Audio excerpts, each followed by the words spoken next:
You can tell that he has some English because he talks. Good evening, everybody. What kind of use? Welcome to our Harding Home program tonight, the Harding Letters Revisited. I think everybody found our facility here at MTC a little easier this week, so that's really good. And I really appreciate MTC allowing us to have this program here. If you didn't know, MTC is our local partner of the Harding Home. Local management partner means that they are responsible for the day-to-day operation of the Harding Home, which means the people primarily. So we appreciate their partnership in a lot of the things we do. We are going to talk about the letters that Warren Harding wrote to Carrie Phillips, and then we're going to bring in Nan Brittain into the whole thing and make it a big swirling soap opera, which will be really fun. So anyways, in July, oh wait a minute, back up, erase. I want to introduce John Anderson and Shannon Morris, two of my colleagues at the Harding Home.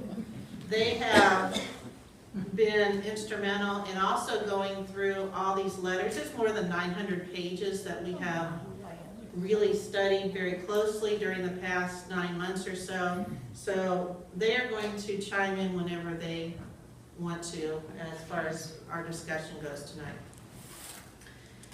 In July 2014, 250 letters amounting to more than 900 pages were written by Warren Harding to Carrie Phillips, and a few from Carrie Phillips to Warren Harding were opened at the Library of Congress after being sealed for 50 years. The letters, known to exist since 1960, prove beyond a doubt that the two had a 12-year affair.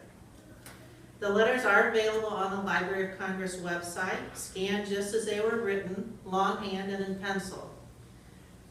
You can try to read them if you want a challenge. Most people that I know who have tried to read them soon gave up, because if you're not familiar with Warren Harding's handwriting or the manner in which he wrote, they are really tough to decipher. When the letters were opened last summer, the media immediately picked up on the frank, sentimental prose that Harding sometimes used to express his love to Carrie Phillips. Reporters called the Harding home, eager to shock us with news of the letters' existence. They were disappointed. To us and to many people of a certain age in Marion, Harding's hometown, the affair was not news, and indeed bits and pieces of the letters had drifted about over the years. The media was satisfied to titter about 100-year-old sentiments of love from a man destined to be president, as he wrote to his mistress. The archaic prose made good late-night TV fodder, too. No one reported on the real story that the letters told, a romantic relationship that encompassed layers of tenderness, innumerable complications, constant frustrations, and hurt among four people. I'm going to try to unravel that story for you tonight with the assistance of Shannon and John. Warren Harding and Carrie Phillips both lived in Marion. Carrie was originally from Bucyrus. Can you turn off some of the lights? Oh, I'm sorry. Better? Yes. All right. Thank you. You're welcome. I'm glad you reminded me. Warren Harding was a successful editor of the Marion Daily Star newspaper and Lieutenant Governor of Ohio when his relationship with fellow Marionite Carrie Phillips turned from friendship to romance. Carrie Phillips was the well-traveled, well-heeled wife of a successful dry goods store owner, Jim Phillips, of the Euler Phillips department store in downtown Marion. The relationship would entangle Warren and Carrie for the next decade, encompassing at various times delight, agony, resentment, and fear. I want to tell you a little of the journey of these letters. They were discovered by Carrie's attorney in her Marion home on Mount Vernon Avenue, where she lived at the time, near the boulevard, after her death in 1960. She had been in a nursing home for a couple of years. She had suffered with dementia. Author and historian Francis Russell, who was working on a book about Harding, it was eventually going to be called The Shadow of Blooming Grove. I won't repeat the two other titles that he suggested to his publisher. He was very much an author who had an agenda, about Harding. He was trying to write a biased book against him. He met and heard about the letters that this attorney had them, and he arranged to read some of them. And he wanted to incorporate them into his book. Francis Russell contacted the Ohio Historical Society archivist Kenneth Duckett, and the two agreed to keep the existence of the letters secret. And the letters were put into a vault at the Ohio Historical Society. In the meantime, Duckett and Francis Russell microfilmed copies of the letters, sent them to Yale, to the New York Public Library, to personal friends, and other places across the country. The original letters were returned to Marion and to the Harding Memorial Association.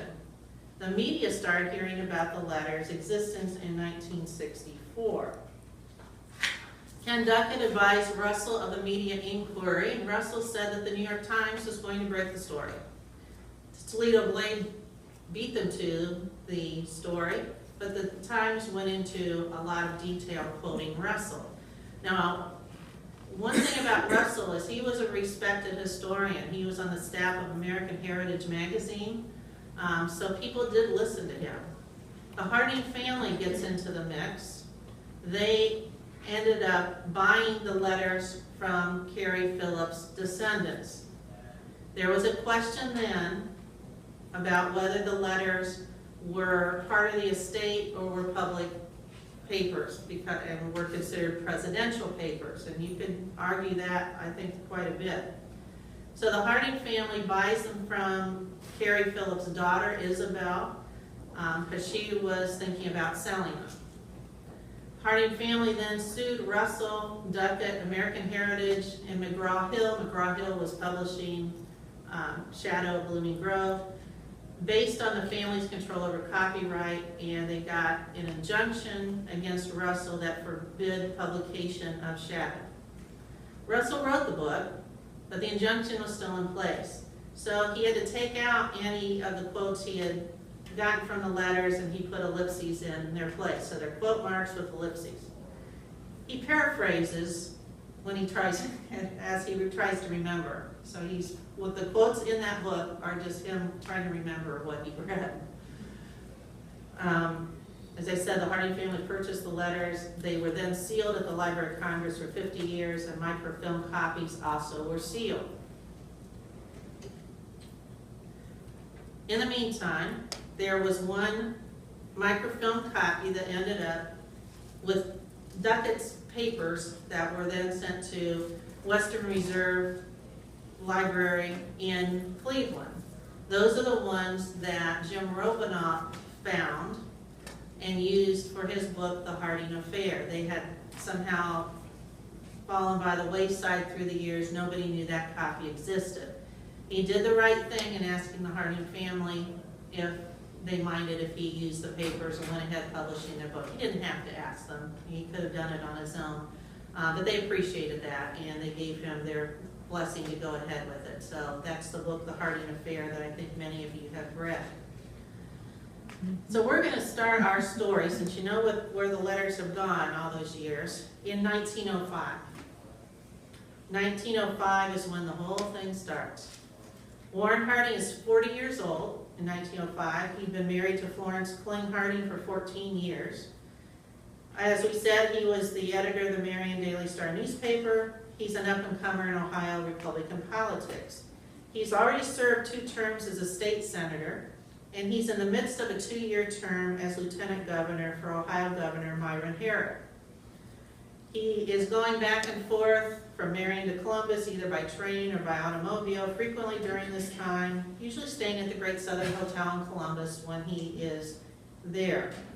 Florence is 45 years old. Remember, she's 5 years older than Warren. At the time, she is recuperating from surgery.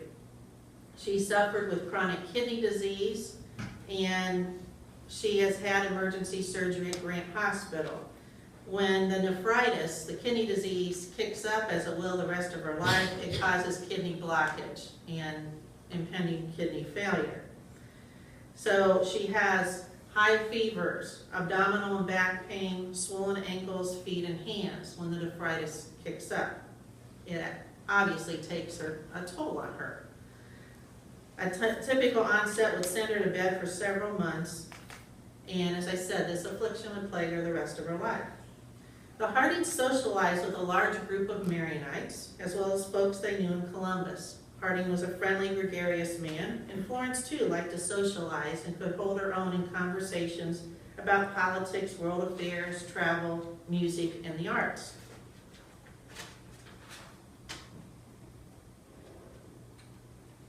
Jim and Carrie Phillips, and I apologize that there isn't a better picture of Jim Phillips. This is from a passport of his, but there just aren't pictures of Jim Phillips. Counted among the Hardings' friends were Jim and Carrie Phillips of Marion. Jim, of course, running the Bueller Phillips department store. He is also 40 years old, so he's Warren's age. Carrie Fulton Phillips is 32 in 1905. And she's reported to be not just the most beautiful woman in Marion, but the most beautiful woman in Ohio. They did a brief poll around the state to make sure that they were putting out the facts correctly. So Florence convalesced for 8 months, mostly in Columbus. When she was allowed to come home, a nurse was employed to help her with her care, and it was a tough time for both Florence and Warren. Meanwhile, the Phillipses were going through a crisis of their own. Their 2-year-old son, James Jr., died in late April. For whatever reason, Carrie apparently confided her grief in Warren, and the two formed an emotional bond. They acknowledged their feelings to each other in August 1905, but it wasn't until 1908 that their emotional relationship turned into a physical relationship, as indicated in the letters. I happen to know that they always consider their anniversary, when all this started, August 23rd, 1905. That date is like blazoned into my brain right now.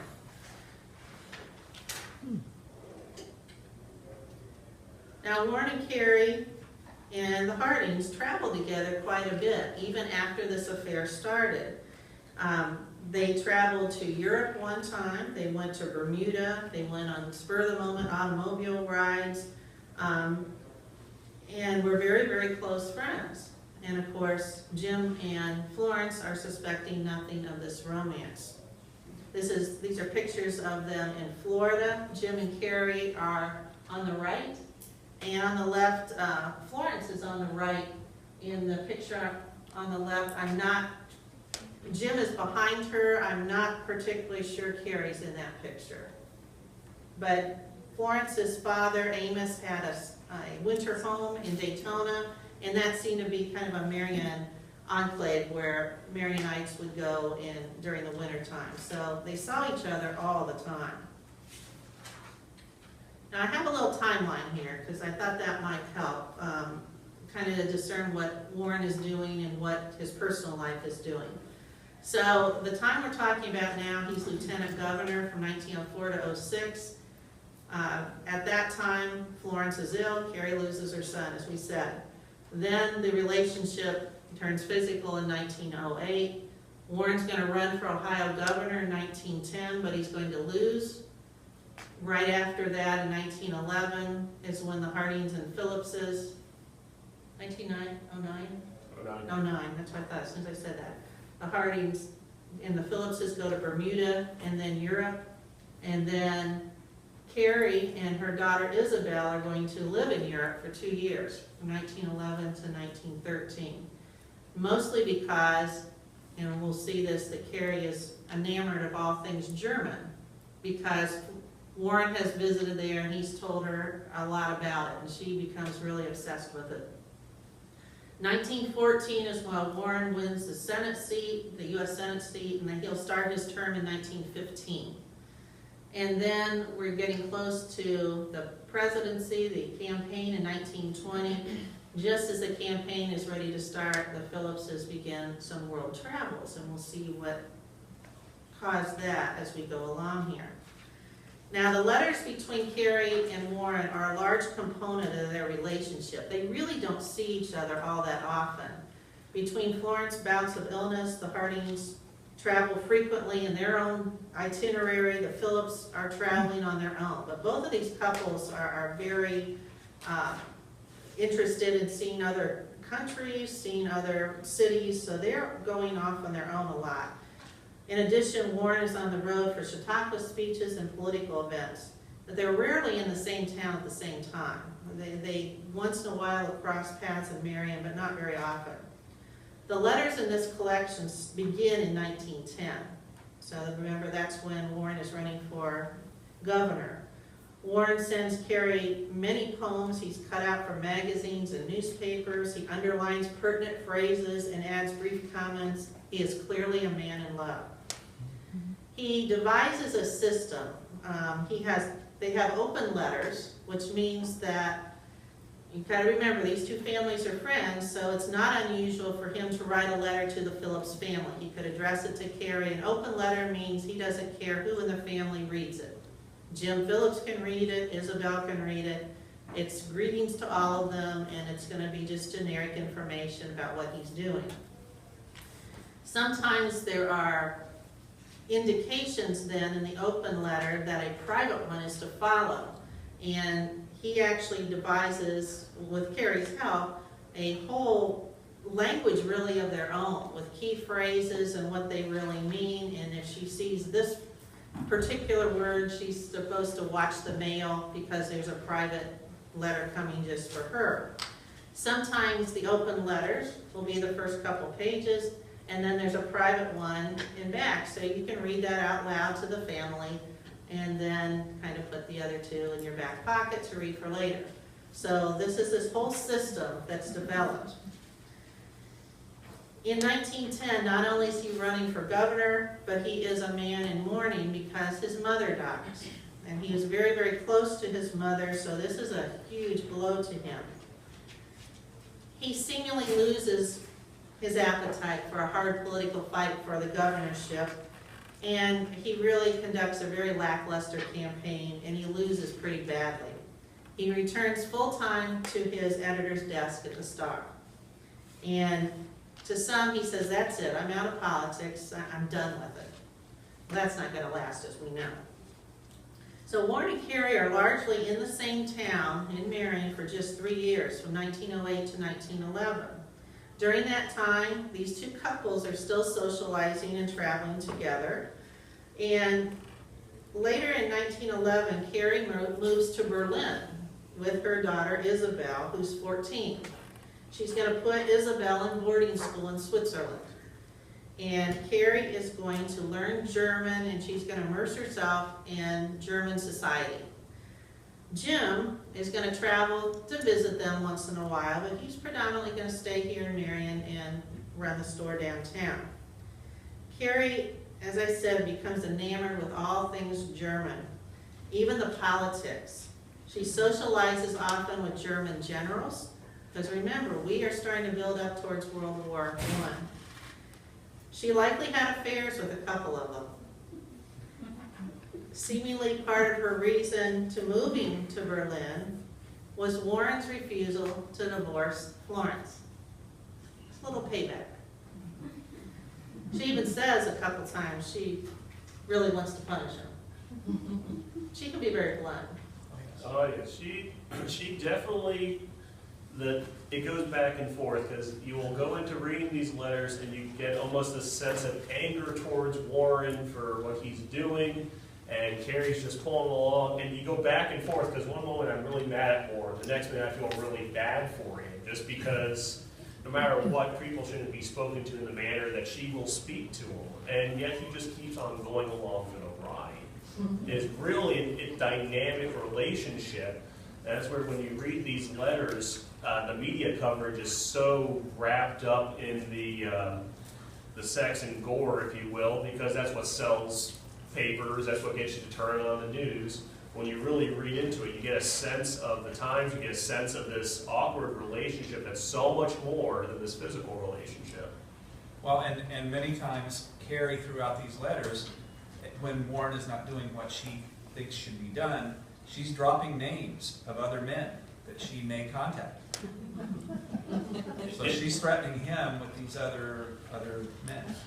Nothing better than having a secret letter to your mistress who's telling you about other people she is mistressizing with. That's a new term. You put that in your back pocket, you save it for the water cooler tomorrow. Okay. Well, that's where we are actually, is all this talk from Carrie about what she's doing in Germany, her little hints here and there of who she's seeing in her social life. The years of separation, this is when she's in Germany. We said she's enamored by all things German. She's not happy that Warren won't divorce Florence. And she's also not happy that he won't give up politics, because now he's being courted for a Senate seat. And she doesn't like this at all. To her, the politics is a rival. And she thinks if he's immersed in politics, then he's not going to be interested in her. I mean, for her, it's kind of an all or nothing kind of thing. But as John and Shannon were saying, Carrie did like to tell Warren about her flirtations with other men. In a 1913 letter, Warren clearly is trying to keep his jealousy under control after Carrie has mentioned a man named Geringer. He says, I was really fussed for a while, but I argued that if you wanted him, it was easy to have him all you wanted in Berlin. I should expect such things. Everything you do is perfectly all right with me. So he's trying, we know it's making him crazy, but he's like, okay, fine, it's all right, because she has a temper, and one thing that she always throws up in his face is, I hate it when anybody shows they're jealous. So she likes to have these different men, but if any of them show their jealousy, she can't handle that, and she likes to use that as a tool.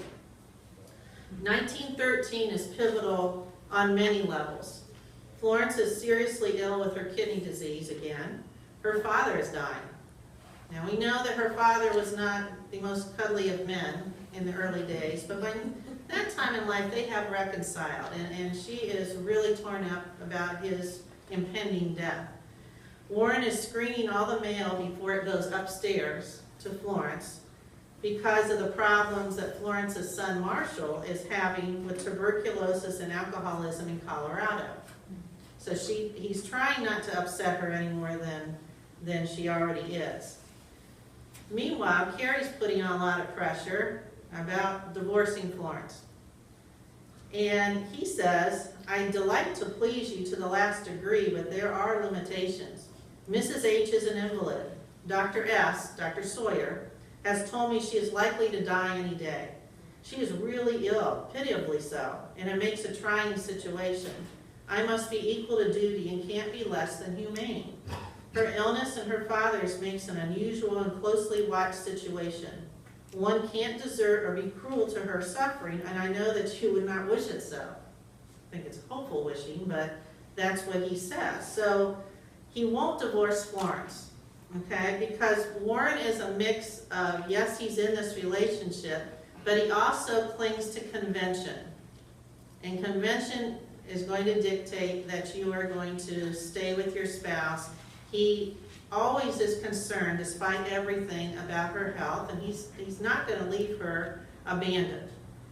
And with Carrie, it's always a situation of her wanting him to take action. She doesn't just want to hear the words. He's a man of words, as we know. He's writing these letters. He gets irritated because she's not reciprocating with love letters on her own. She's not writing all these things. He says her letters seem so aloof.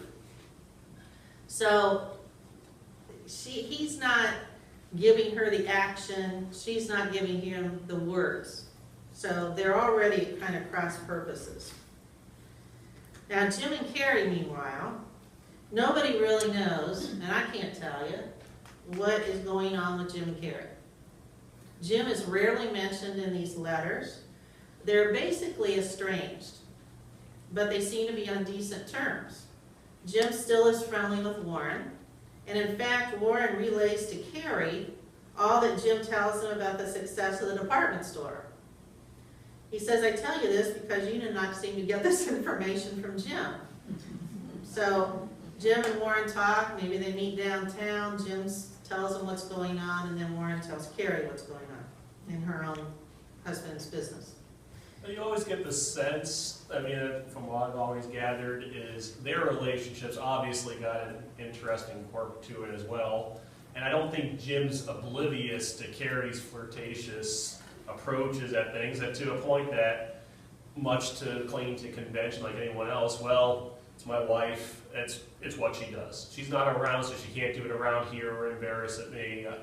It's okay. I've grown up okay with this. And that's kind of the approach I've always viewed Jim taking with it. I think that's absolutely true. He has somehow reconciled. I'm sure he doesn't like it. I'm sure, well, we know he has to know about even these other men because they end up visiting Marion too. And it's a small town, as we know. I think if anything that we need to flesh out is Jim. He's kind of a ethereal character in all this. We really don't have a whole lot of information about him. No, we don't. Warren even described Jim's new mustache to Carrie. He says, Jim looks exceptionally well and has a little gray mustache which reminds me of the gallants of Munich and Rome. He seemed devoted to it and seemed pleased and highly enthusiastic about his summer when he was visiting Isabel and Carrie. And another time he says, Jim was in today and brought me a pipe. So they are on friendly terms.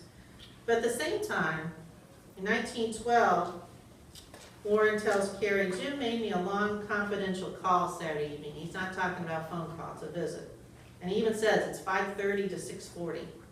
And for the first time, I had a terribly smitten conscience. He also wonders if Isabel knows anything. About Jim, he says, Jim cares and trusts us both, yet believes you care and that I care for you. We talk so freely, which is odd. I want to be on the far side of the earth when he comes to the real truth, but he will never believe until he has to. So you have to feel sorry for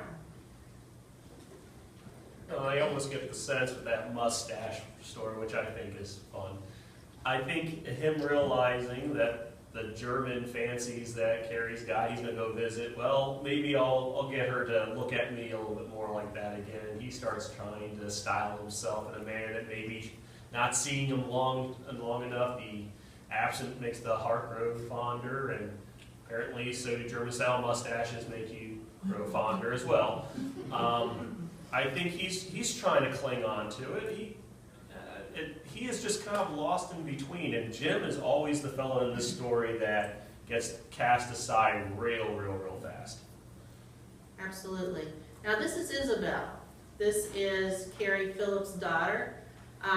She's known as a beauty too. She's got golden curls, and she's a beautiful girl. And this is a picture of her in Germany. She sent a postcard to her Aunt Alia, whoever that is.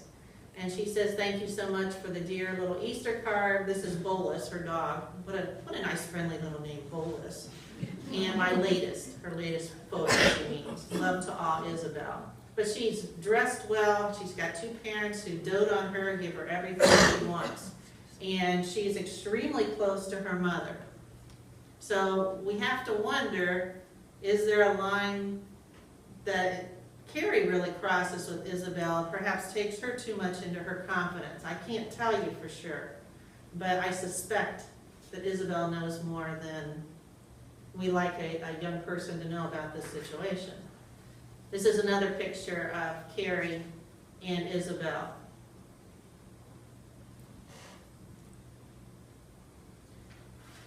Now I want to talk a little bit about Jim Robineau, who wrote The Harding Affair. His theory is that Carrie was a German spy. I don't agree with him on this. And strangely enough, when the letters were opened at the Library of Congress, one of the people on the panel at the Library of Congress was an archivist who specialized in German spies from World War I. What a coincidence that was. And he had been through all these German ledgers listing American spies, and Carrie's name was never there, and he said it would have been somewhere. I just don't think Carrie's spy material. She's got kind of a big mouth to trust a lot of secrets. I think she's a wannabe. I think she thinks it would be very glamorous, but I'm just not buying that at all. She's very strongly aligned with Germany, that's no doubt, and as we go closer to the war, we really see that she goes way overboard and actually does put herself in danger because she attracts the attention of the United States government. And they do wonder how deeply involved she is. Leading up to the war, Carrie tries repeatedly to convince Warren to vote against war with Germany in 1917. If you remember, we don't enter till then. The war's been going on since 1914. In late March, and the vote on the war is going to take place in early April, Warren writes to Carrie, returning to her articles written by a German propagandist. Thanks for the reading material. I'm sending them back to you now. He says he won't betray his country and thinks she ought to come to her senses about Germany. When war is imminent, Jim Phillips actually comes to Warren, asking him to write Carrie and tell her about the dangers of staying in Europe and having Isabel there, and wants her to come home. He also wants Warren to scold her for all of her loose talk about how much she is rooting for Germany, because she's attracting the wrong kinds of attention here. So imagine that meeting where poor Jim is desperate enough that he has to go to Warren and say, can you use your influence to try to get her home because I'm having no luck. She reluctantly comes home right before the vote on the U.S. entering the war. Now, after the armistice, in November of 1918, Carrie writes Warren a letter of sarcastic condemnation. She says, do you understand now what I meant when I told you that yes on war meant betrayal of our country in the hands of the Allies, especially Britain? She chastises him for the Allies' efforts to bring Germany to her knees. So she's mostly talking about the reparation payments at this point. She thinks everyone's punishing Germany and Britain's leading the way, and Warren is to blame too. And boy, she lets loose and really tells her in no uncertain terms what she thinks. I think it's even in that letter where she starts feigning a German phraseology and even accent in her letters, if you can do an accent in the letters. She sounds European, sounds very German in her presentation of what she says in the letter. Yeah, and sometimes she'll use German phrases, and then Warren always responds, says, well, I don't know what you're talking about, but because it wasn't in English, but so, and Carrie has just learned German in the past 5 years. It's not like she's studied it since she was a child, but she really went crazy on it. But this is also proof again of why she's probably not a German spy, because it doesn't, typically you are not a good German spy if you're sending letters in German saying, I love Germany to an American to try to get information, which just goes to the fact that she does want that appearance. I'm sure she does, just as Sherry had said that, well, I'm not a spy, but I know these guys, so I might be. You should pay attention to me and really care about what I've got to say right now, because I might know this. Oh yeah, you want to talk to me, and then when you come up, well, I really want to know what's going on. I can't tell you that. Oh, she likes to be at that upper echelon above everybody at all times. Yeah, that's very true. It's prestige with her. Well, in 1913, let's go back a little bit. I talked a few minutes ago about how his two worlds are going to collide when Florence was seriously ill. And then here's that statement that she is ill and Doc Sawyer says she's going to die. Now, one of the things that Carrie always brings up to Warren is that she thinks Doc Sawyer's a quack. She thinks he doesn't know beans about what he's saying about Florence, and he really is exaggerating her condition. That she's really not as ill as he says. And she is always saying that, well, why don't you get a different opinion, because we can't believe what Doc says. So what is the true essence of this relationship? Now, this from Warren's view, there is no doubt he loves this woman. He wants Carrie, he says this, to be his ideal. So he always has something to believe in. So he's got her way up on this pedestal. And he's ignoring a lot about her. He wants Carrie to tell him if she's interested in someone else, and that's always a threat because she's dropping names all over the place. And he says he won't divorce Florence. He won't abandon politics. And he starts to conclude, and he tells her this all the time, that Carrie probably can't be satisfied with any one man. He thinks that the relationship they have should be enough. He says, you know I'm devoted to you. What more do you want? I'm sending you these love letters. I'm telling you I'm all yours. Why isn't this enough? And again, where's the action, Warren? It's not enough. Prove it. It's always telling him to prove it. Let's see you do something. But even if he does something, doesn't mean she's going to reciprocate. She just wants to see the world turn at her requests. And the relationship, which is the part that I've always felt kind of bad for, that I think everyone looks at this and immediately just goes, Warren doesn't care about Florence. You can't care about Florence if he's going around Carrie, and I've never viewed that. I think there's just different aspects. Florence is the typical wife. She's the business side. She is the solid end of everything that he's doing in Marion and everything he wants to go with in life. But Carrie's that excitement. Carrie doesn't have the kidney ailments. She doesn't have that slowing her down. She's got the look. She's got the excitement. So it's that desire to want that excitement in his life. He loves both in their own different ways. It's not fair to sit there and say just because he's got this affection and infatuation towards Carrie that there's no equal feelings towards Florence. I would agree with that. I think he saw that Florence was, in many ways, his rock in his life, the one who was going to be there. Maybe he took her for granted a little for that, but I don't think he had any intention of divorcing her. He sees, whether he wants to admit it to himself or not, he somehow sees her as the stability, as he said, the business end of things and everything, while you got the excitement over here with Carrie. I really think that's true. I think it is true as well. We see also repeatedly, as Carrie asks Warren to divorce Florence, that he mentions a couple times the subject has come up, but he never says, yeah, I asked her and she's fighting me on it. Never does he say, maybe Florence is asking him for the divorce, and he says, oh, no, I don't want that. And he never tells Carrie, I've asked her for it, and boy, it's not going to happen, or she's fighting, or anything like that. I don't think he ever brings it up to Florence. I don't either. And I think deep down he knows that if he did go through all the way, he's going to divorce Florence, he's going to run off to Carrie and say, I'm ready for you, let's do it. I think even deep down in his heart, he knows she's not going to go along with him. So to abandon his marriage, his wife, someone that he still has feelings for, just in different ways, to run off on a unsafe bet, I think even the logical side of him saying there's no winning in doing this. There's no reason to go for it. Well, and if he does, he can say goodbye to Marion because he can't live here. And Carrie can't live here. So now he has no income. We know Carrie needs someone to provide her with an income. We know that. So what are they going to do? Where are they going to go?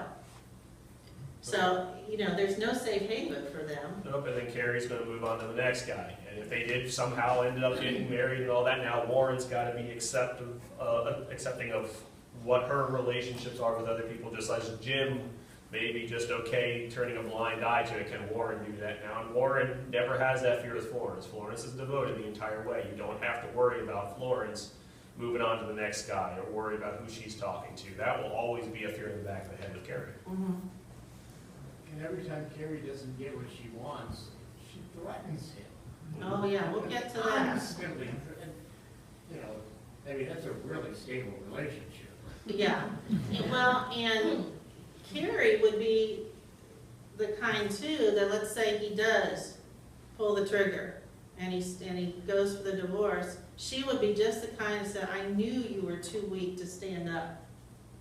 I knew you would cave into me.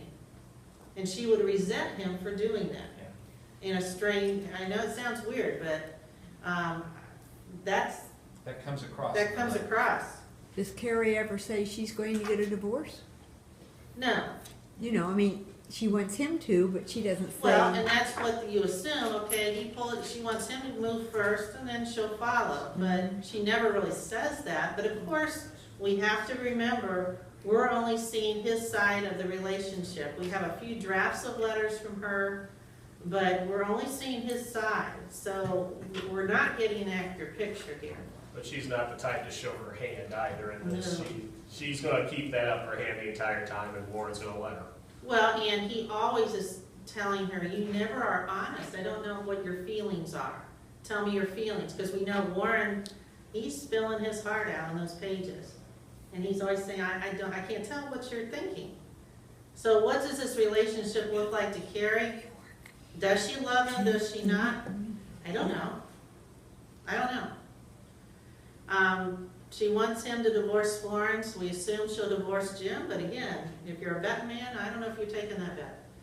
She wants Warren to exit politics. She wants Warren's utter devotion, but she wants the freedom to have friends. Male friends. She is that woman who has men falling at her feet. But the women in town are talking about behind her back. Okay, that's what we got going on. Marriage between Carrie and Warren, maybe in their wildest dreams, but practically it can't possibly happen. They both would be ostracized from Marion, the place where particularly Warren loves. He's cut off from his newspaper. It's never going to work in real life. Well, let's make the road even rockier.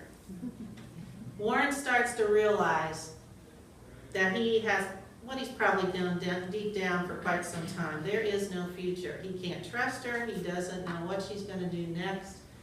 And that's never going to change.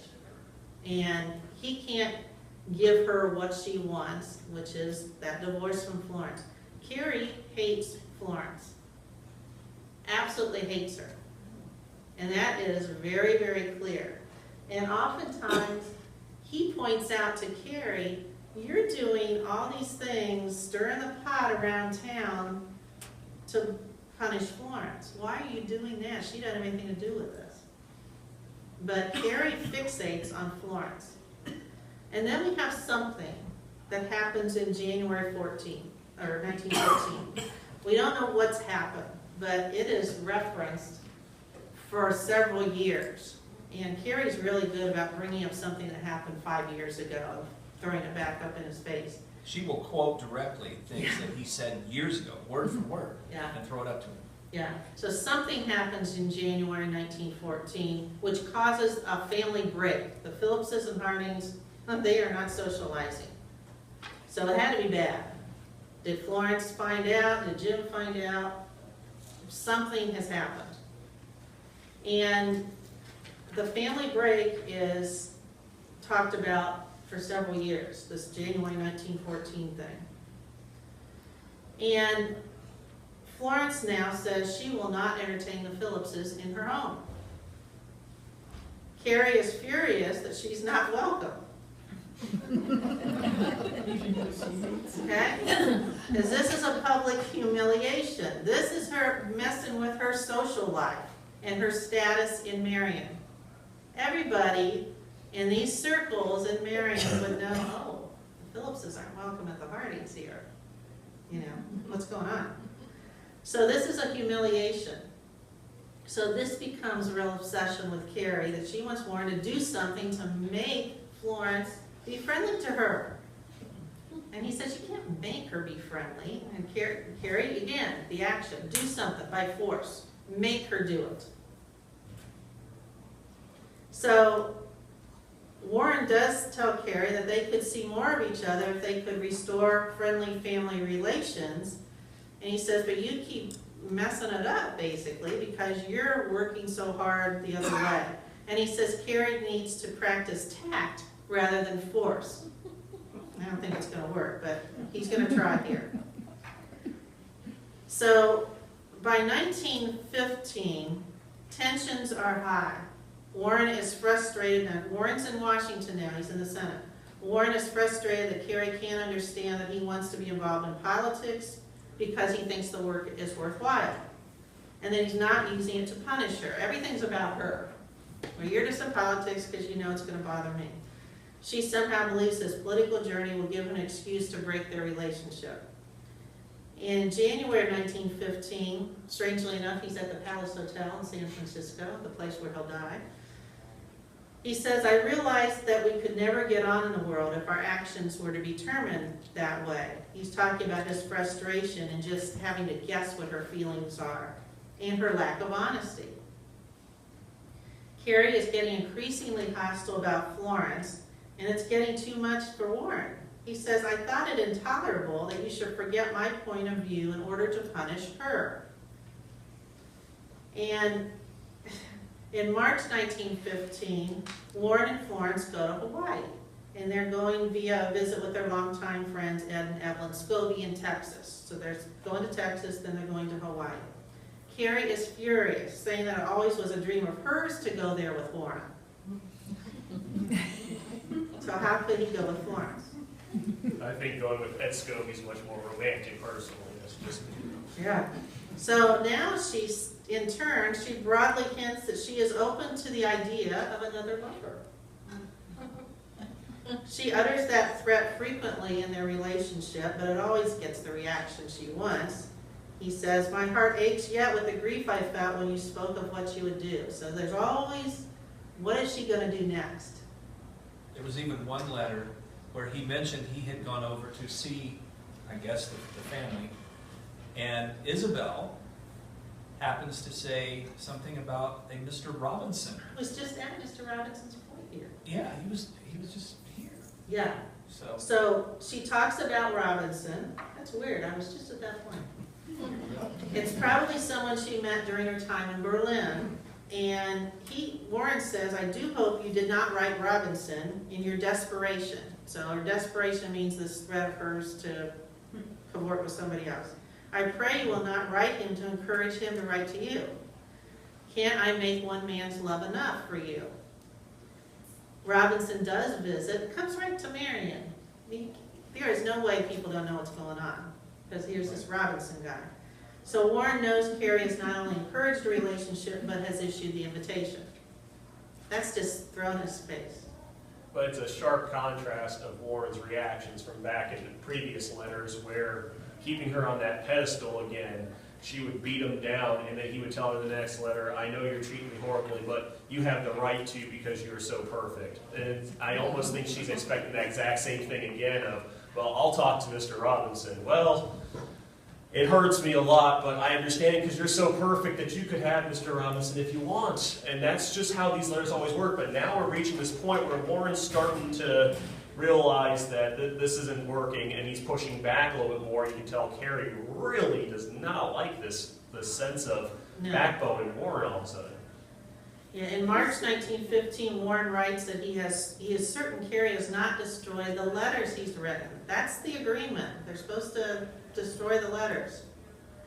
He says, I knew at the time that I gave you a weapon to destroy me, if you so chose to do, but I could not believe you would.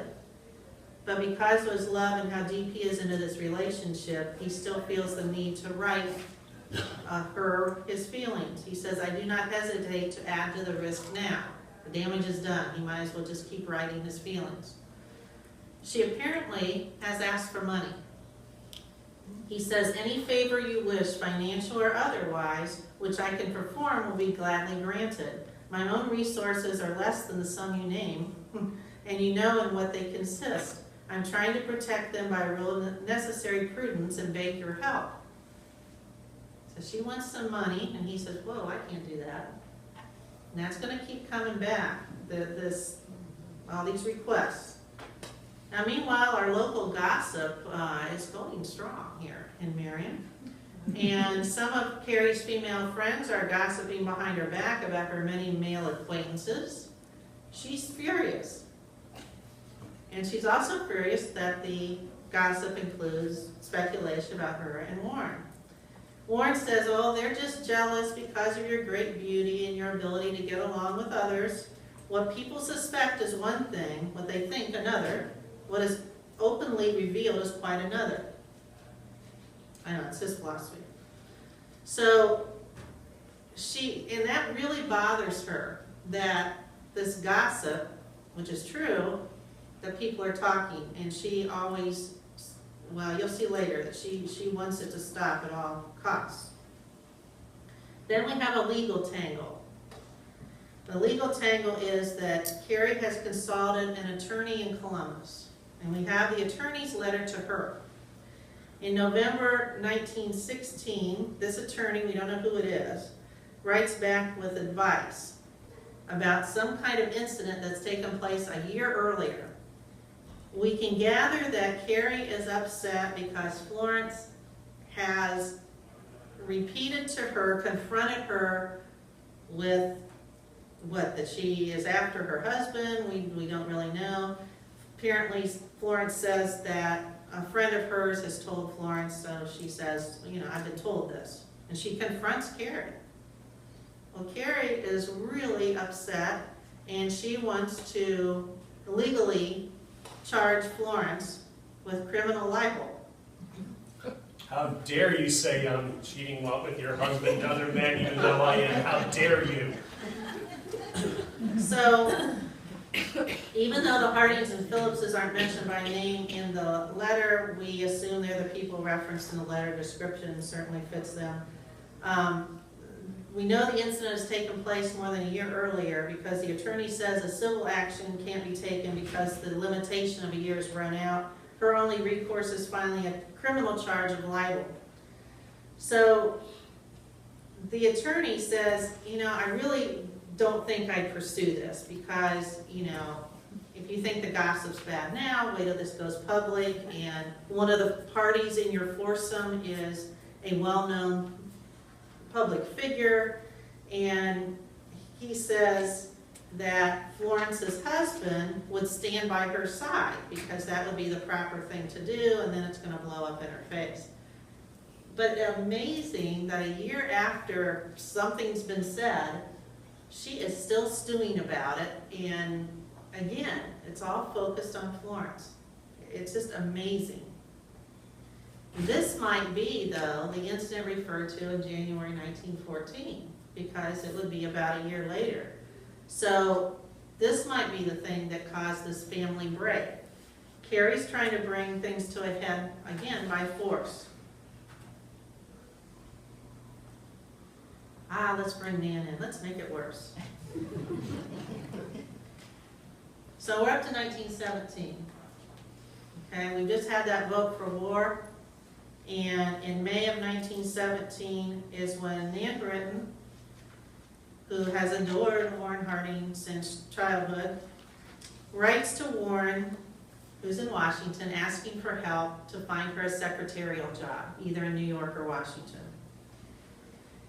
She has idolized him since she was 13 or 14. She had Warren's sister, Abigail, as a teacher at Marion High School. And she's heard the gossip about Carrie, but she really doesn't care. She says in her book, The President's Daughter, there was in Marion a very attractive and extravagant woman whose name, let us say, was Mrs. Henry Arnold. Gossip had it that Mrs. Arnold and Warren Harding were very friendly, and gossip mongers wondered how Mrs. Harding could be so blind to such a mutual infatuation. But this knowledge of what was currently thought concerning Marion's leading citizen and one of Marion's most beautiful women did not move me to condemnation of either Mr. Harding or Mrs. Arnold. Rather, did I sympathize with her in her regard for him, for I could conceive of nothing save a very high-minded friendship existing between him and anybody. The only thing I regretted was that I was not her age, and that I had not traveled in Europe, and that I was not in society or in any kind of position to attract his notice.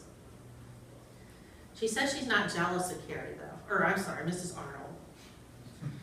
She says she is jealous about Isabel, Carrie's daughter, because she's so perfect, she's a year younger than Nan, and that's who she says she's jealous of. So, she's writing this letter to Warren. She wants some help. They meet a couple of weeks later. Warren says that he's gonna find a job in New York. That's not unusual. There's so many people writing to him in the Senate, and even when he's president, asking him, does he know anybody who's got a job? Nan says, so it's just a couple weeks after that letter, he sees her in New York. They have their first romantic tryst. Let's go back to Warren and Carrie. So I won't say leave them at the hotel, that sounds wrong. Leave them over there. So as we said, Carrie likes to throw Warren's language back to him and quotes back to him what he has said, maybe 2 years before. This is what you said then. And all these quote marks are in all the letters. She says that he has mentioned that he is perturbed over recent events. But she says she has expected nothing from him since January of 1914. She says it is just as you wish it, always has been. It is your way or you don't play. She has a new scheme. She has sent a letter to Warren at the Harding's house in Washington, hoping that Florence will open it. She is recalling in this letter what she's done. She's writing now to him and said, oh, by the way, I did mail a letter to your house to you, and in lieu of carbon copy, she says, I'll try to remember what I said so you know what's going on. And she says basically that she's written this letter. She says, you know, I don't know if Florence is going to open it, but I think she's too curious not to. And in this letter, we don't know exactly what she says, but it has to do somehow with this gossip she's hearing. Because she says, I'll have no gossip if I can help it. If I find I haven't, in spite of my protest, I'll feel compelled to start something quite worthwhile to counteract it. I can. I've been asked point blank a question of late by a person here in town, in Marion, and I lied outright about it to shield a person who wouldn't turn a hand to please me and is under all sorts of obligations to me. Why? Strange, isn't it? Yes, the letter will let you know. I sent it so you would know what I had written and that I had. She may not mention having received it. I think she's far too curious not to read. You seem quite fussed, quite excited. What do you mean when you say, I am yours to command, except to explode a bomb to destroy us all? I should not be required to command you to do that. I could do that myself without the least bit of help from you. I remember your telling me many times that all I had to do was say the word and you would divorce her. Now listen to this, in parentheses, she says, she isn't yours really, for her husband was living when you went through the wedding ceremony. God. Warren responded that Florence didn't bring up the matter of the letter. He says, in due time I inquired about the original and an answer thereto and got into a very ugly and disagreeable row and dropped the matter. I will not humiliate myself to ask again. So Florence bided her time there. But he does say, I'm stalled. I've lost hope. I've wavered between hope and fear on one hand and desperation on the other. No one can be either happy or content under these conditions. So I have sort of stoically resolved to do the best I can, make such amends as are possible, and go unobtrusively on, finding my way out of the maze of possible. Despite all this, in the same letter, he stands by his confessions of love from 1905 and his renewed expressions in October of 1908. Despite all of this, he still loves her. It looks like the final breakup, but they still write to each other, and they seemingly can operate, at least for a time, as close friends. He says he wants to write more, write what's in his heart, but he knows it's not desired. So he kind of pouts sometimes too. They write a lot of the old days, with Carrie apparently asking if he remembers August 23rd, 1905. And so they go over the details of that day. He still states that he loves her. They will see each other once in a while. She might be in Washington. They still will have a physical relationship once in a great while. Warren knows that this whole thing is fleeting. It's not going anywhere. Carrie has seen an article about him which suggests him as a presidential candidate down the road. And he says, I know how you feel and how you would quickly defeat me if I assumed to aspire, so I've long since put that out of my mind utterly and finally. He mentions that her letters are distant and aloof. So we are going to go up to 1919, another critical year. We're a year before the Front Porch Campaign. He's still in the Senate. Carrie's traveling around. They're still keeping in touch, but it's not a close relationship. According to Nan, they're going perfectly dandy. It depends how much of Nan's story you want to believe. February of 1919, Nan finds out she's pregnant, according to her book, okay? In March, Warren is writing to Carrie, so we know he knows about Nan. And he says, I'm well aware that you approve of nothing I do in a public way, and approve little of what I do in my private life, even though I am conscious of doing the best I know how with a sense of all the responsibilities involved. She complains he's not writing often enough. So here she is. If he starts drifting away, let's get him back in here. He says, I know you have plans, big plans, and you mean to carry them out. Again, these threats he's referring to. I hope you have pondered well. I only know in a general way what you have in mind and will not venture to comment. And then, again, she must have asked for money. It says, your suggestion of an appropriation is not lost on me. I only wish it were possible to comply. Again in August, Carrie wants money. She wants a new car. And she wants him to purchase it. And he writes back and he says, why would you want this now? You're planning a trip to Europe. Why would you want a car now? And he says, and plus I just don't have the money for it. I can't do this. I can't buy the one you want.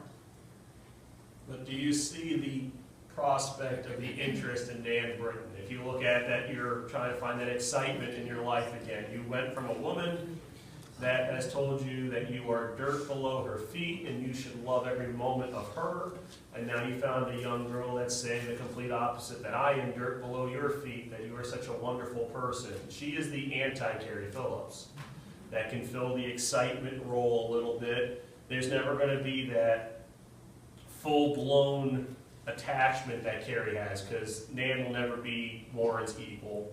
But I think it was his chance to kind of fill that void that he felt he never received from Carrie. Yeah, and Nan has, in that meeting, if you believe her story, when they first meet in New York, she says, I've adored you since I was 14 years old, and I still do. Wink, wink, you know.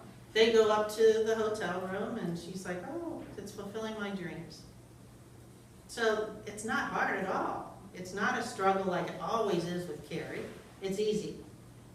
Nan really can't hold a conversation. Shannon and I were talking about this today. At one point in her book, she says, why do we have primary elections? And he's like, and she says, well, I think government should operate like this, and she has some convoluted, weird thing she suggests, and he's like, well, Nan, you just don't understand anything about politics. He's not going to have a conversation with her. I mean, she's really not bringing a lot to the table, except her willingness to whatever. Keep in mind, too, she's 31 years younger than Warren. Yeah. So it's an ego thing as well. Sure it is. And enough years of being beaten up by somebody, and Florence is still in the picture there, caring about Florence. We're worried about the excitement, and Nan more than fulfills that lacking, that longing he's had from Carrie. More than fills that, and he succumbs to the temptation of trying to fill that void. Mm-hmm. Nan also doesn't say a word doesn't question him about anything. Doesn't question him about Florence, doesn't question about Mrs. Arnold or anybody. There's no pressure on him. No, there's none at all. Now, I want you to get the irony of this. On the left is a receipt for a new car. October 21st, 1919, that would have been yesterday. 96 years ago. Mrs. J.E. Phillips is the top. She's getting a Victoria Cadillac with an extra tire. And the total is $4,658. In today's money, that's a $63,000 car. That's what it is. He's come through. The next day, 96 years ago today, Nan gives birth to Elizabeth Ann. He's probably thinking, man, I need that money back. It brings us to that question, though, of whether he believes Oh, Nan is giving birth to his child. She says, that it's his child, and we know now it probably is through the DNA testing, which we'll get to. But at the time, does he? We don't know. I don't think he thought it was his kid. I really don't. And the odds of it, I think Warren, just being the nice guy he is, the caring person he is, approached it as a caring individual, not necessarily believing that it's his child, but Warren being Warren and caring about someone that he knew and taking it on and so forth. February 2nd, 1920, we start seeing Warren's change of heart toward Carrie. This letter, I think, is very revealing. He's kind of stepped back a little bit, and he can look at this relationship a little differently. And he's writing to Carrie. She's again sending some clippings. Who knows what she's doing. They've apparently met someplace for a very serious conversation. And he says, I've been thinking very intently, very seriously, very solemnly about our interview and all you said. It's difficult to write, but I will because a continued suspense is intolerable. I told you perfectly truly that I did not intend to be an aspirant in this big way, a candidate for the presidency. I had not such a preference from personal inclination, and I have had intimations of your hostility. Yeah, I think. I cannot make myself believe that you would threaten me. Real torment, but I thought it best to retire and become one of the multitude rather than invite embarrassment.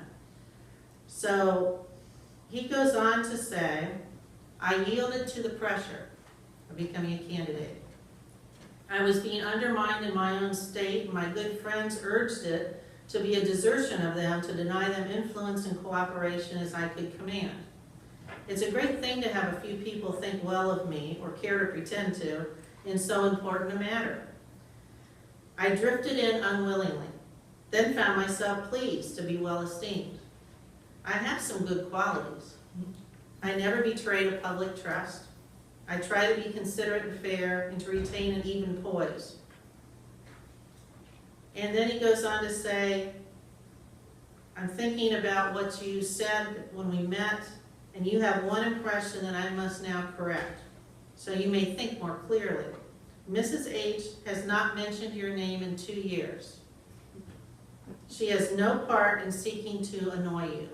I know, that's all underlined, I know. It is a part of a compact, and it is kept. So apparently she and Warren have reached some kind of common ground, and this is agreeable. We're not talking about Carrie, she's out of the picture. I dislike to write it, but crises demand truth for sane settlement. Now to more intimate matters. We have blundered. We will not talk about the blame. I accept my full share of it. We did blunder. I give you the most tribute that a man can. We both understood. We were both married. No lies were told. We felt the sense of family obligations. Happily, there have been no irreparable damage. There have been disappointments, irritations, the one break, of course, January 1914, and all the regrets you utter, but no incurable revealment, no public revealment. It is my philosophy of life that mistakes cannot be wholly cured, but their injuries can be minimized. I would make every reparation I can. It's all we can do. We must live to make the best amends we can. Self-destruction will only add to the injuries done. We have obligations. We owe to ourselves and those we've injured to meet these obligations. Your proposal to destroy me, and yourself in doing so, will only add to the ill we've already done. It doesn't seem like you to think of such a fatal course. I can't believe your purpose is to destroy me for paying the tribute so freely uttered and so often shown. You don't effectively reach the object of your dislike. Florence.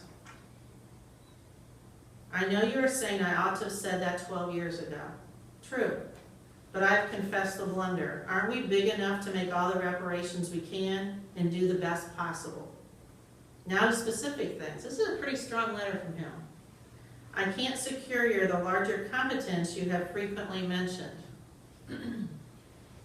No use to talk about it. I can pay with life or reputation, but I can't command such a sum. To avoid disgrace in the public eye, to escape ruin in the eyes of those who have trusted me in public life when I've never betrayed, I will, if you desire, and it is the price, retire at the end of my term, his Senate term, and never come back to Marion to reside. I will also avoid any elevation, so any advanced office, but retire completely to obscurity. You must let me choose the process, but I will be retired fully, utterly, finally, after next March 4th. I can't instantly get out of the recent entanglement. I can't get out until June. But I write you the solemn pledge to retire wholly and finally next March. I'll pay this price to save my own disgrace and your own self-destruction to destroy me. That's my proposal, complete, final, and it cures all. Here's another. If you think I can be more helpful by having a public position and influence, I will pay you $5,000 per year in March each year, so long as I'm in that public service. It's not big, it's not what you've asked, but it will add your comfort and make you independent to a reasonable degree. It's the most within my capacity. I wish it might be more, but I can only do what is in my power. Destroy me, and I have no capacity, while the object of your dislike is capable of going on her own account.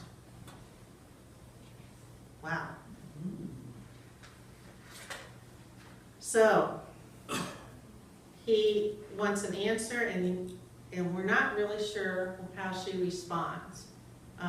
He does say, I got your note, you're really vague, I don't understand what your answer is. I imagine she was shocked by that letter, that he was saying, okay, these are the, you know, if it comes to you wanting me to bow out, that's what I'll do, but I won't have any way to give you anything that way because I won't have any income. So obviously we know that he did stay in politics. I don't have any proof that he gave her $5,000 a year. I've never seen anything that tells me that. But boy, she's hanging the whole thing over his head constantly. Now, the 1920 campaign, there is a story, you probably heard it here in Marion, that as the campaign started, or was getting ready to start, that Carrie was being rather public and coming by the Harding home, strolling along the street, talking to Warren if he was out there, and that out of the house flew a piano stool. I don't know if it's true. I guess I like to think that it's true. And I would have no trouble believing that it's true. But right after that, Jim and Carrie Phillips went on a trip, a long trip. They went to Japan and China to look for silk goods for the store. It is assumed with almost great certainty that the money came from either a wealthy Republican or two. It didn't come from Warren, he didn't have the money. But it came from somebody who didn't want his campaign destroyed. And so Jim and Carrie were pushed out of the picture and went on a little vacation to get her out of the way. I've had people during the tour, when they see the piano stool that's in front of the piano, they're going to ask, is that the famous piano stool? I think they're talking more like, well, there was never a piano in the Harding home. Right. Actually, that piano that's in there is from the Sawyers.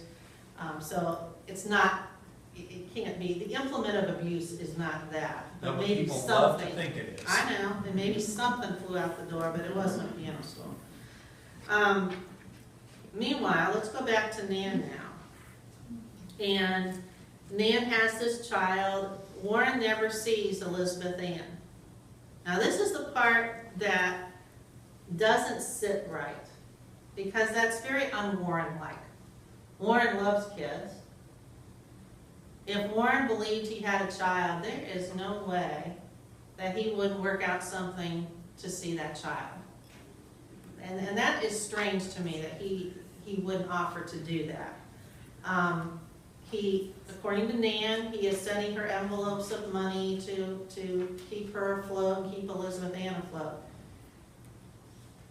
At the time that all Warren knows in his lifetime, when he dies in 23, Elizabeth Ann has been legally adopted by Nan's sister and brother-in-law in Chicago. He thinks that, there is a good resolution here. Nan is very unsteady in her personal life. She after his death, she takes Elizabeth Ann, she gives them back to her sister, she takes her again, she's always having nervous breakdowns. But all he knows is she's been adopted. Now, during the time that Warren dies, and right afterwards, Nan is in France on vacation. She says she has borrowed money to go, and she's just going to borrow from friends to get home. I don't know how secure I'd be going to Europe and thinking, well, I'll just find somebody to borrow money from to get home, but she says she does. Nan is positive that there has to be a stash of money somewhere that Warren has left her to support Elizabeth Ann. There isn't anything in the will, and he has redone his will right before the trip to Alaska. We know that. That's when he makes arrangements to sell the Star. There's nothing in that will. Everything's going to Florence and some to his brother and his sisters. He leaves some to the Parks Department here, leaves some to St. Paul's Episcopal Church, leaves some to Trinity, leaves some to Epworth. There's nothing for Nan. So she's asking everybody who knows Warren, did he leave any money with you? And so if you didn't know about this child before, you sure do now. And she is contacting everybody she can think of, and nobody knows what she's talking about. So she plans a visit to Marion. She meets with Daisy Harding. She is married, now lives on the boulevard, actually, in Dr. Gilsdorf's house. You know which one that is. And that is where she's living, and Nan spills out the story to Daisy. And Daisy doesn't, of course, know what to make of it. She doesn't know if it's true or not, but she feels sorry for Nan. She gives her some money so Elizabeth Ann can go to kindergarten. And meanwhile, Warren's other sister, Carolyn, is called in on this, and she gives her a little money too. They feel sorry for her. They've known Nan her whole life. Well, then Warren's brother, George, they call him Deacon. He's the one that started Harding Hospital in Worthington. They call him Deacon for a reason. He's very serious. Warren always gave people nicknames. He's called in, and he starts taking notes when she's talking and asking her for any kind of corroboration. She has nothing. Do you have a letter from him? No, I don't have anything. He told me to destroy them. I don't have anything. And I know from talking to the Harding family that he pondered this situation very seriously about what the family should do. And in the end, he decided that because there was no proof, he just could not give her. She wanted $50,000 in that time period. That's huge money. And he couldn't do it because he just didn't have anything to go on. So she was really upset about the family. And now she's going to go for broke. She had several secretarial jobs, but she quits them all now. So she's not trying to support herself. She has taken Elizabeth Ann from her sister and brother-in-law, despite the fact they legally adopted her.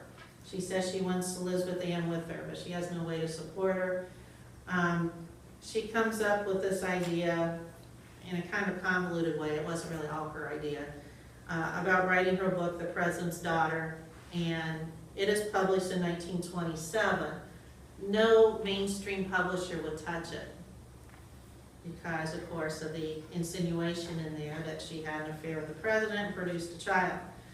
So she goes to a man named Richard Whiteman, who is going to help her write the book and publish it under the name of the Elizabeth Ann Guild. And she dedicates her book to illegitimate children everywhere and trying to make them viewed as equals in the eye of society. That's what she says her mission is. Richard Whiteman puts Nan in a little cabin to write, and it's not long until Richard Whiteman's wife, Patricia, sues her husband for divorce, naming Nan as a co-respondent. She says that also that her husband wrote the book. Nan says, no, that's not true, but that's what the wife says. So The President's Daughter is published privately. It is a sensation, as you can imagine. It's translated into several different languages. Everyone around the world knows about it. A year later, there is a local book written called The Answer. And it's written by a man named Joseph DeBarth. Joseph DeBarth lived in Marion for many years, and he moved to Chicago. He came back to Marion, was staying at the Marion Hotel downtown to work on a book about Warren Harding. Nobody knew he was doing this. But basically, this book disputes Nan's story. It goes through all the way through and disputes everything. And of course, it alleges that, no, Nan made up the story about the child being Warren's. It gets kind of cruel. It really calls her a lot of names. It really does. And says that she has an abnormal brain that causes her to be promiscuous. I mean, it's really mean. It really is. Joseph DeBarth, right when he gets done with the manuscript, is staying at the Marion Hotel, and he somehow falls down a flight of stairs and dies. And so his wife has the copyright, and she makes sure it's published. There is a local hotel owner named C.A. Cluck. I like his name. And he is very publicly circulating the book, The Answer, in Marion. And Nan sues him for distributing The Answer because it's libelous. She sues him for $50,000. That's always the magic number she comes up with. The case goes to federal court in Toledo, and it's only a few days long. And Nan loses her case. The judge says that, well, in The Answer, Joseph DeBarth said, well, that she was libeling the president. The judge ruled that you can't libel a dead person, and that C.A. Clunt did not write the book. He was just distributing it because the DeBarth guy was dead. But they had all this whole list of Marionites testifying at this. It was, I mean, it had to be the talk of the town. Schoolhood friends of Nan's going to Toledo and testifying, neighbors, all these people in Marion going to testify. I can't even imagine what this must have been like during that time. And she loses this case. She doesn't get her $50,000. And the next year, she comes out with another book. It's called Honesty in Politics, and it answers the answer which answered her book.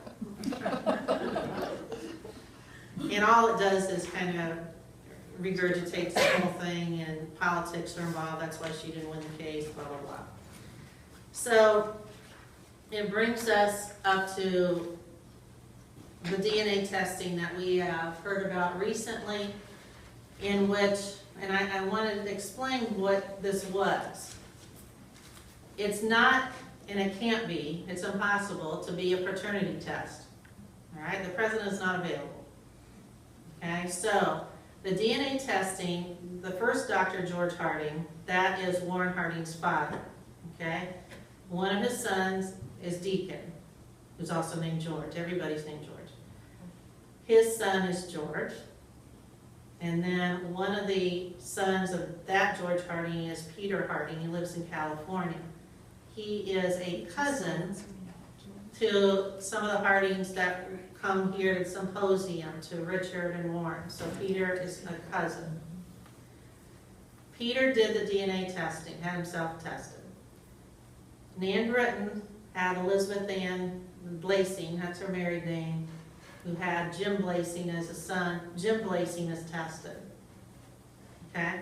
So what the DNA testing revealed was that Peter Harding and Jim Blasing have a common ancestor, which would have to be Doc Harding. That's what it says. Now, so it's not going to definitively say, okay, the president fathered Elizabeth Ann. What it is saying is they have there's a common ancestor. It makes it certainly more likely that this happened, and so we're going with that. But it is not a paternity test. Okay, so just to explain what the testing was.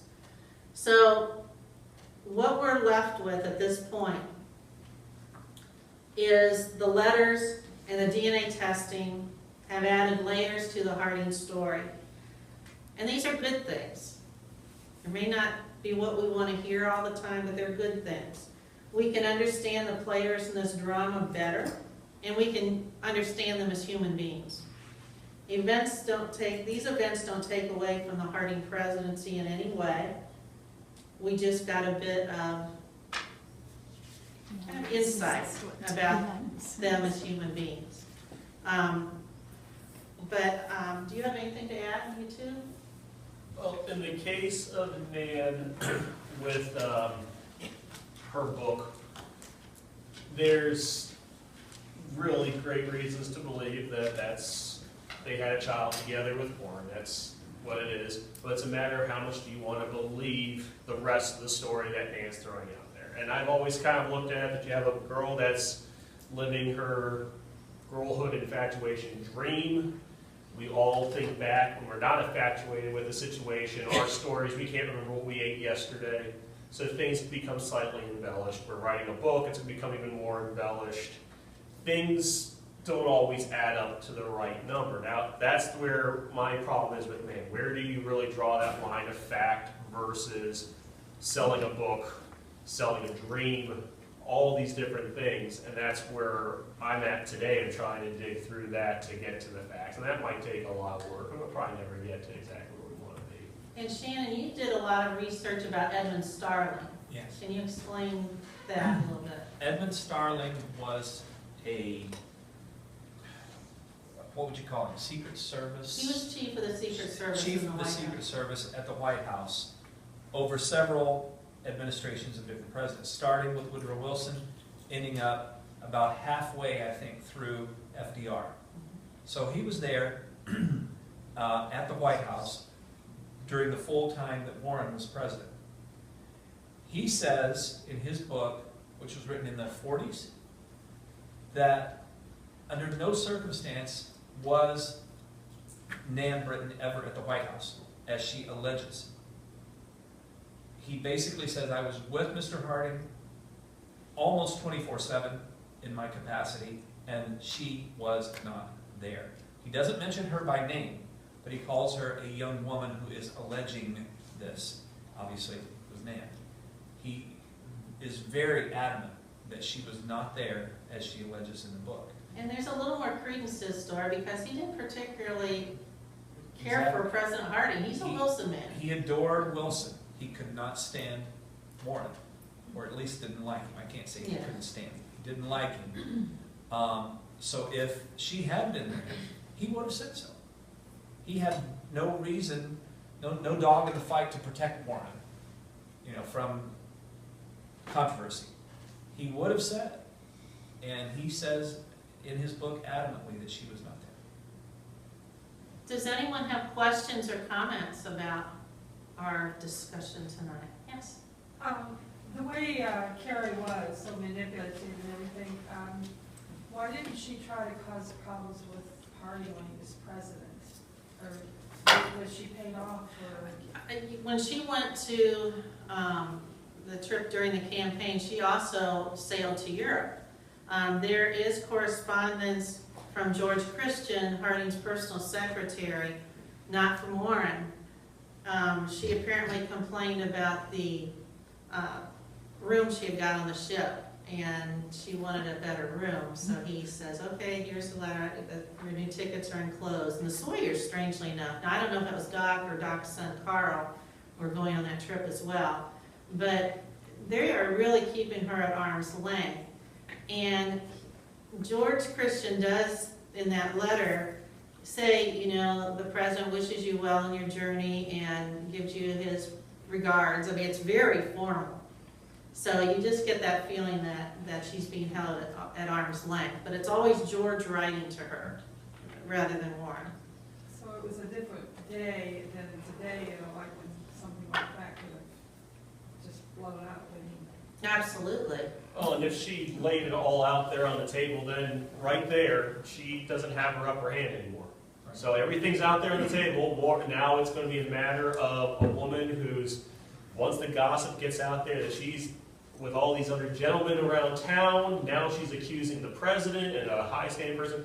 She's got nothing to win other than this threat that she can hold over. And once it's out there, she's nothing. Now she's just going to have more gossip, more less power, less everything. And her word against his. And he's the president. And she's supposedly a German spy. And all this. I was also surprised that the Harding family would allow the letters to eventually come out. I know they put the 50-year thing, but I was just surprised that they would let them. Well, the seal was going to expire in 2014 anyway. When What was? the seal on the letters, they were sealed for 50 years. It expired in 2014. And that date, that time period was picked so anybody living then at that time would not be there. When Jim Robinaugh wanted to write his book, and there was family discussion within the family, and it was thought, well, it's going to come out anyway, and really it'll take the sting out if it comes out early, and it did. I think to a large extent it really did. So I think it was a wise decision on their part. But there's nothing really to hide at that point. No. They are facts. Yeah. It's what they are, and it doesn't. It's a different level of Warren. It's a different level of understanding the times, and to sit there and shroud it, I think is a testament to the Hardings of understanding. We need to understand the full picture of Warren. We can't just pick and choose what parts you want to share. It is what happened. It needs to be studied. It needs to be understood. And they were very much of that philosophy, that they may not have liked the DNA story coming out, but it is what it is. And, you know, and again, it gives us that fuller picture of what happened and gives us new things to ponder, but also it just builds the layers of the story. You know, human beings are complicated creatures. And people come to the Harding home now for tours, and many of them come with the idea that we're not going to even mention any of that. They think we're going to push it under the rug and not talk about it, and are quite often surprised that we do. Well, two questions now. I had one, but now I've got two. During the campaign, I know that there was a lot of support within the community for Harding. Lots of people were housing people that were coming in and so forth and so on. Given that this was sort of an open secret between about Carrie and Warren Harding, even though there was support within the community for the campaign for a whole lot of, I would think, obvious reasons, was there any gossip or any negative commentary privately within the community that is known during the campaign about him? That's question one. Then question two is, since all this has come out, has your visitation gone up? Well, I don't have any proof there was more talk, but logic tells me, sure, there were people talking. You know, not everybody in town voted for Warren Harding, you know, some people wouldn't anyway, or whatever.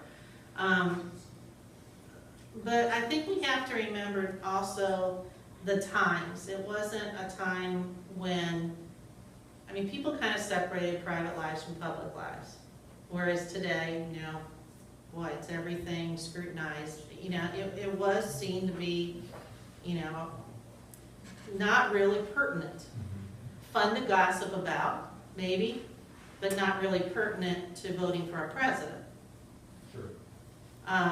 As far as our visitation, last year after the letters were released, I think it was people who were coming anyway. It just gave them something else to ask about and to hear about. I can't say our visitation really went up because of that. But among our visitors, you know, they were interested, curious. We certainly have had a lot of discussions, and even since the DNA, I mean, the day after that broke is when we started offering that information to our visitors that, yes, this had happened. Before that, we were saying we didn't know because we didn't know one way or another, and we wouldn't until there were DNA tests. This kind of DNA test is the closest we're going to get, obviously. That being said, our visitation has gone up, but I don't think any of us can necessarily point to this as being the reason. Yeah. In the last, I mean, it started even before all this. Our visitation has continued to go up and is still, we're busy over there, aren't we? Yeah, we are. But yeah, I wouldn't attribute it to that. No, because a lot of people that come in have never heard of these stories. They come in for other reasons. They come in to see a presidential site, and not to pat ourselves on the back, but maybe we should, we give a bang-up tour. But then the stories, I mean, these rumors and stories with Carrie and Warren have always been about anyway, to the point that if you talk to the right people, I work in a retirement community, and I have a lot of residents that have been in the Delaware area or Marion area, and you hear some of the stories, you get everything from, my favorite one I've heard recently, because I did speak to them, that Warren, the house that we have now, was at one point a duplex, and Carrie lived next door. And that she would sometimes, that Florence would listen with the glass up against the wall, and she knew what was going on. And then other people are saying, I saw her walk into that house every day, and I watched her walk next door. And I said, if that's true, I want to know why she was going next door too. It's just, there's these stories are out there. And that's where we're trying to take it in stride of saying, we got nothing to hide about, just talk about it. These facts are out there. The back there?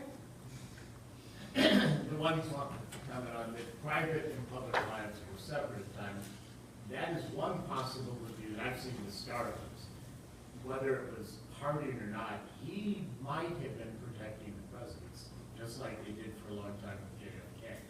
Didn't matter who the person was, the office of the government was more important. Well, that's why we sent her. That's always a possibility. Yes, that's happened with it. Like Brett Scarlett and some other things too. And I got a feeling that might be part of it. Or she just never was there together. Could be, we don't know.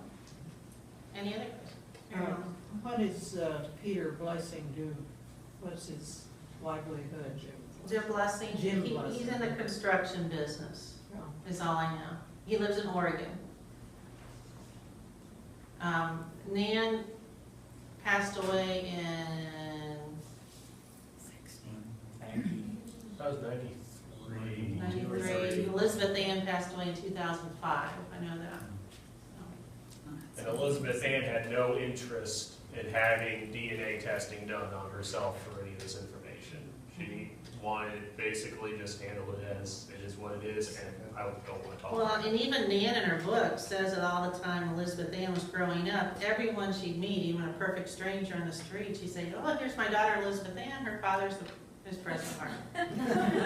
And by the time Elizabeth Ann was a teenager, you can imagine, she was like, will you stop it, you know? But yeah, I mean, in Nan's book, that's what she says. you gotta think, Nan sounds nuts. Like, point blank, she sounds nuts. And you've got between her walking around Marion, hey, is there any money left for me? Hey, look at this. I'm in Europe, hopefully people will help me get home. These things are circulating, and now she's walking around with the kids saying, hey, look at her, president's daughter right here, hey. She sounds nuts. And that's another reason why it's hard to, all these years, that was the problem I always had. I didn't want to give Nan Brittain that much time or concern, because you see these things, it's hard to take her seriously. But now, you got to kind of second guess a lot of these things. I read an interview that she gave to a newspaper reporter in 1940, and she was still absolutely certain there was a hidden stash of money somewhere. But there's no doubt that she loved Warren. There's no doubt about it. There was a story when this all came around that Jim Blessing, right? Yeah. Had said that he remembers speaking to his grandmother before she passed. And at any point that Lauren's name was mentioned, he said you could just see that glimmer in her eye, that teenage love. Now that could also been plopped in there just for the sake of the story and all that, but I do believe that she must have shown some sort of still love and concern. No, I think she did, from all accounts I've heard too. Well, in reading the Nan, the things that Nan has written, I have to go back to my 32 years of teaching high school. She reminds me so much of the quintessential airheaded teenager. And she continues to be that way as she gets older. She didn't seem to lose that goofiness, to be honest. She wasn't right. I mean, let's just call it what it is. Well, I mean, she's not. And it's okay. She wasn't going to be finding cures for diseases or blasting us off to the moon. She wasn't. But she did not do herself any favors. No, she didn't. But when she was talking, how she talked, it just adds to the story, I guess. Well, and I think when she wrote her book, she was genuinely surprised by the public reaction to her. She really, and I look at her sometimes and think, well, how could you be surprised that was a big part of the population that would think poorly of you for publishing this story about all these intimate details, because it is pretty intimate. I was telling Sherry just today, I think, I remember in the 70s, I believe it was Charlie Evers with WMRN interviewed Nan Brittain, and at one point asked her if she was going to come back to Marion. And I remember her response clearly, why would I ever come back to that town the way I was treated? So even that far along, she was still blaming everyone else. Do you think because he did send her money every month for the child, as long as he was living, that was the reason that she kind of thought that he had left her something for her to raise her on into adulthood? Yeah, I think, she says he gave her money, but I think that, and again, I really think that she thought, and I get this impression from the book, that at some point Warren, after Florence died or whatever, was going to marry her and acknowledge this child publicly, and they were going to live happily ever after. That wasn't going to happen, not in that time period. There was no way that was going to happen. But I think that that's what she was banking on. I think she absolutely felt that there was money somewhere for her. Mm-hmm. I do. And, and Warren could have done that. He could put something in a safety deposit box or something and told one person about it. He could have done that. There's some reason, some compelling reason why it didn't happen, and that's the part that bothers me, and why he didn't see her ever. That is not like Warren Harding. But he did send her money. That's what she says. You don't have any proof of that? I don't have any proof of that. Okay. So It's kind of funny. With Carrie, we've got his side of the story. With Nan, we only have her side. I see. Do we know if they attended his funeral here in Marion, Nan, or Carrie died? Carrie was still out of the country. Okay. No, Nan didn't either. She wasn't back from Europe yet. This doesn't have anything to do with the letters, but what is it about the poisoning? It was the poisoning story that Florence poisoned the president, came about in a book called The Strange Death of President Harding, written by Gaston Means in 1929. Gaston Means had been, at one point, a private investigator. He was really slimy. And John knows about Gaston Means a lot, because that was in part, no, you didn't put him in your program. He was a little bit. Gaston Means had some time on his hands, time to write a book, because he was in a cell in Atlanta Penitentiary. But he put his time to good use. He's writing a book, you know. And he dictated this book to a woman named May Dixon Thacker. May Dixon Thacker was married to a chaplain who would come in and counsel the prisoners, and she got to know Gaston Means, and he's weaving this story that he knows the inside dope here. And she agrees to have him dictate the book to her. And it's published, and again, just like Nan's book, it is a runaway sensation because he's the one that makes up the poisoning theory. She realizes a few months later she's been duped, and we were just looking at this today, Shannon and I were, published in a lot of newspapers. The Saturday Evening Post was a story by May saying, I was duped, don't believe anything it says, but the damage had been done.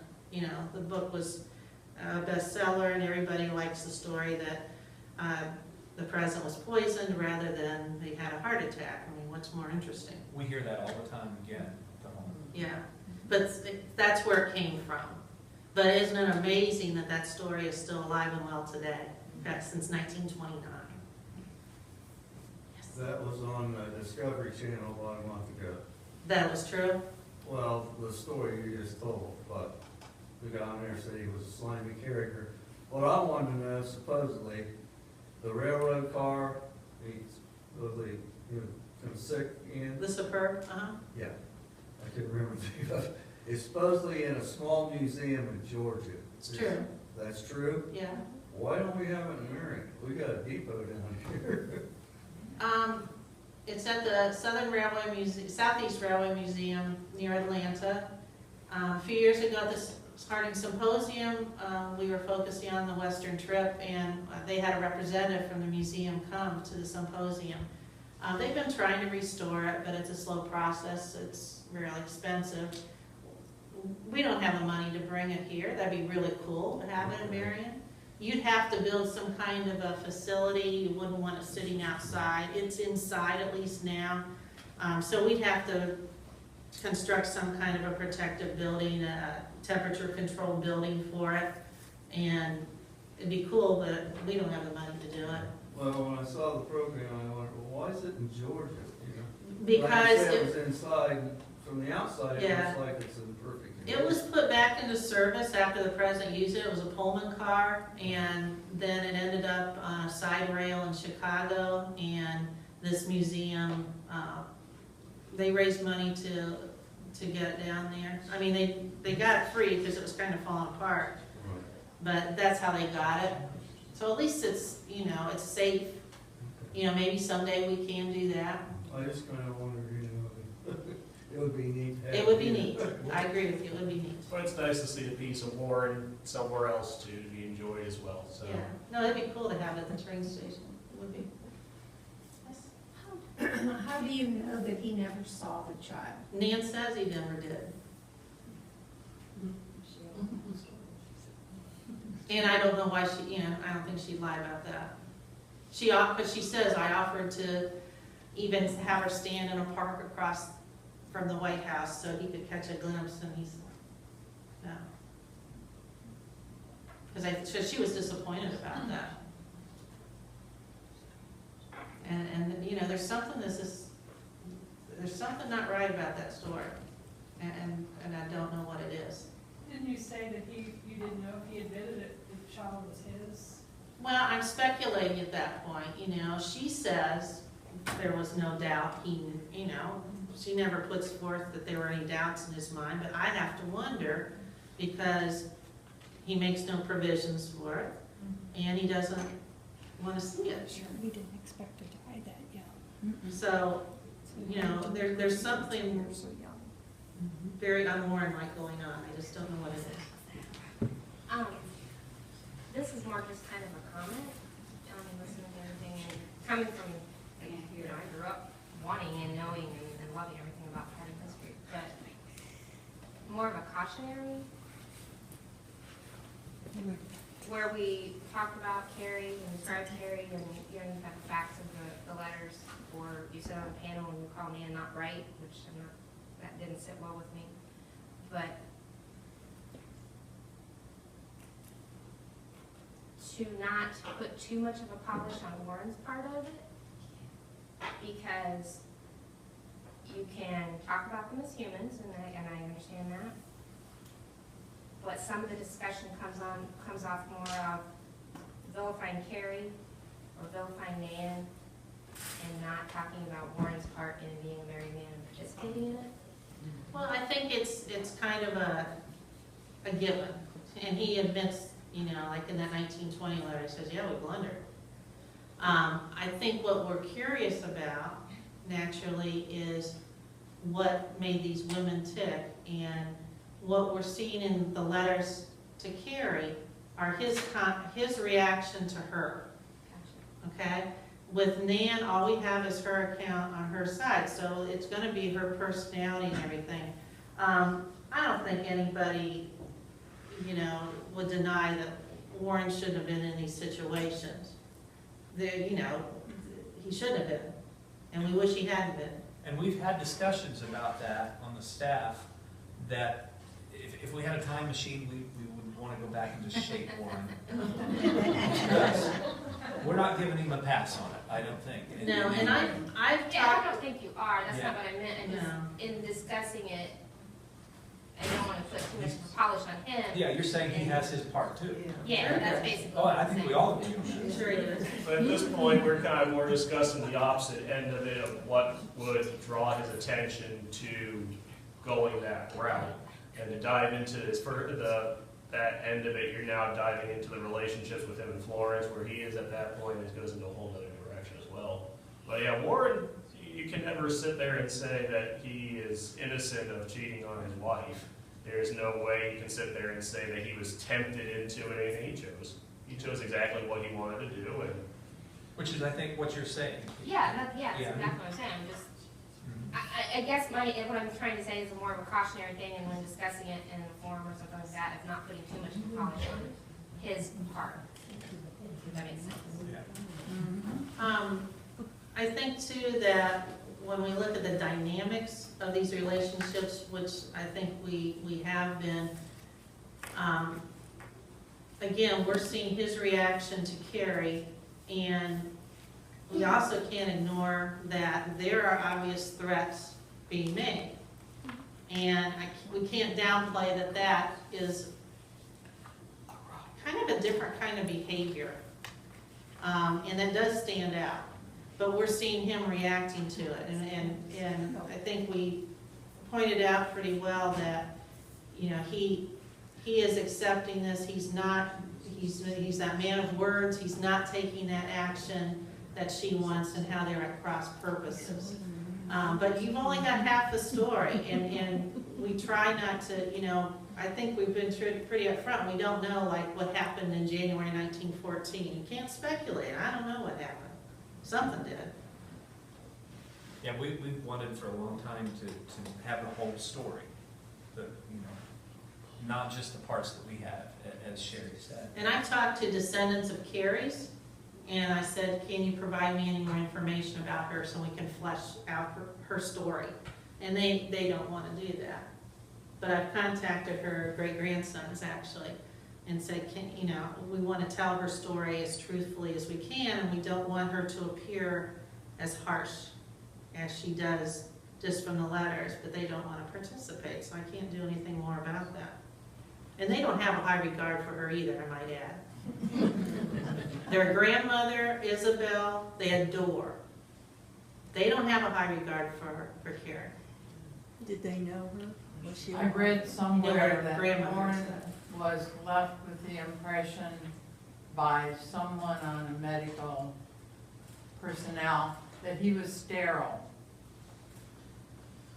That was a theory, and actually his brother Deacon, who was a doctor, said that a couple of times publicly, and I think that's what made him hesitate too to accept Nan's story when he's questioning, because he's like, how could this be? And you know, it seemed plausible up to this point because, you know, he and Florence didn't have children, no missteps with Carrie, you know, so that seemed plausible. But, you know, there's no way they could have tested for that at that point in history anyway. But that was a theory. Okay, we'll wrap up. I appreciate your attendance tonight, and just a note that if you haven't signed up for our Beyond the Ropes program, which is November 15th. Yep. It's a Sunday afternoon at the Harding Home. It's free for Friends of Harding Home and Ohio History Connection members. $10 for general admission. We need reservations because seating is limited. That's when you don't know what we're going to talk about. You put all your trust in us, which is frightening. And we talk about some part of the Harding collection that we find especially interesting. And John's doing the next one, so you know it's going to be a good one. So we can take those sign-ups as you leave, or give us a call or email. And thank you very much.